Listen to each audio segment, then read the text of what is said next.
of those amazing things that God is doing among us. Ние ставаме много по-чувствителни и способни да видим всички от тези чудеса, които Бог е готов да извърши чрез нас. So the first thing was that he acted in obedience immediately. Така че първото нещо, което направи Исус навине, че той се покори на Бога. Now this next part is probably my favorite part of the entire story. Следващата част е любимата ми част от тази история.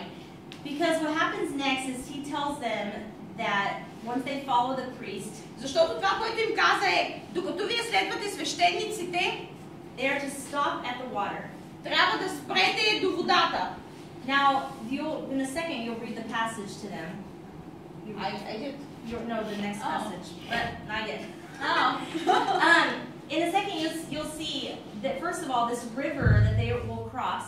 Вие ще видите сега в следващия пасаж, който ще прочетем, че те всъщност стигат до една река, която трябва да прекусят. It is not a small creek like the canal here.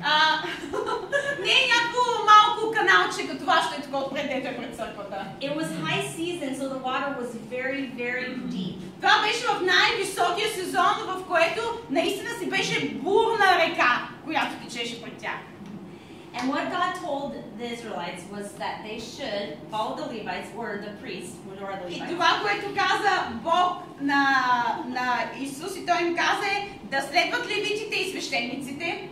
And then when they step into the water, и в момента, в който те стъпят във водата, to watch and see what happens. Да наблюдават, само да стоят и да гледат какво се случва.